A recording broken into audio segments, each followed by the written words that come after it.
Right guys, here we go with homework sheet 6, a wee bit later than normal, but it's here anyway. First question, evaluate 27 to the power 2/3. Now remember, when we're doing this question, that what we're thinking about is what happens when you've got a fractional power.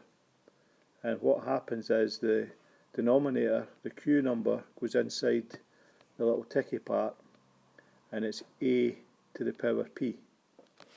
So if we refer that back to the one that we've got, then the little 3 inside the ticky part, 27 squared. Now the thing that you would do here first of all is always do the root part first. So get the root part and then square it. For the second question, I've done a few of these now. So work out the gradient of AB. So remember x1, y1, x2, y2. So work out the gradient.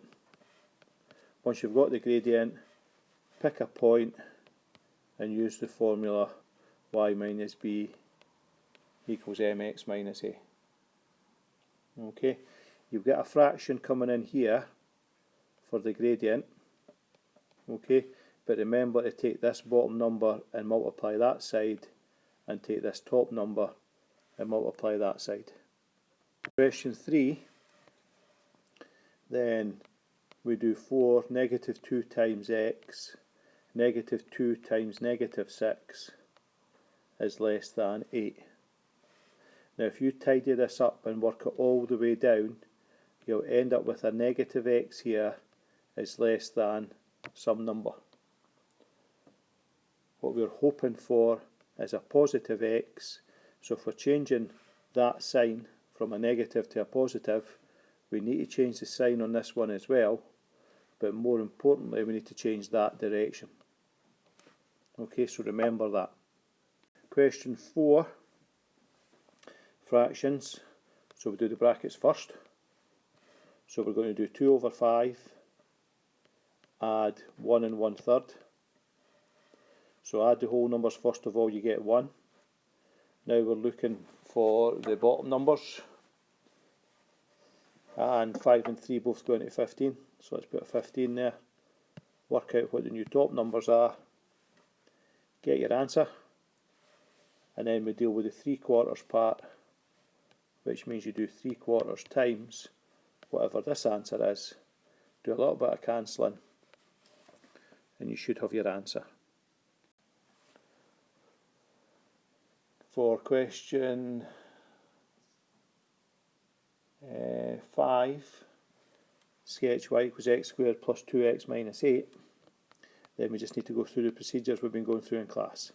So find the roots first of all. So put your quadratic equal to 0, factorise, get your x numbers, get your line of symmetry. Okay, and we know how to do that, halfway between the x numbers, and remember we write it as x equals. Once we've got the line of symmetry, we can then find the turning point. Because we know what x equals, we can substitute that back into our original to get the y coordinate. Don't forget to write down whether it's a maximum or a minimum. And then the last thing we need is where does it cross the y axis about? So that's the y-intercept.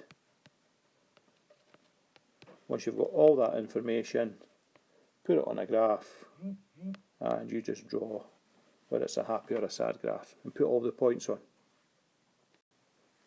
Question 8, we're asked to find what the initial vote was. We know there's been an increase of 15%, so that means we're up to 115%. And we know that the finishing vote was 2645. Now remember, we've got 2 ways we can do these questions.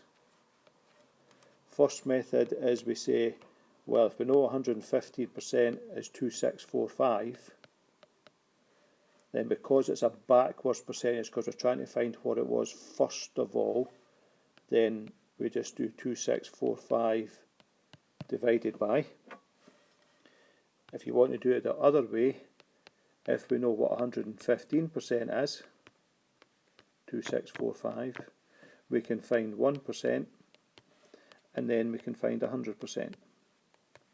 So whichever method you want, a simple divide sum, or find 1, find 100.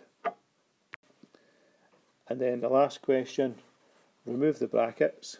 So remember, 2x add 5 squared means 2x add 5 times 2x add 5. So get your answer for that. X take away 3 squared, x take away 3 times x take away 3. Get your answer for that.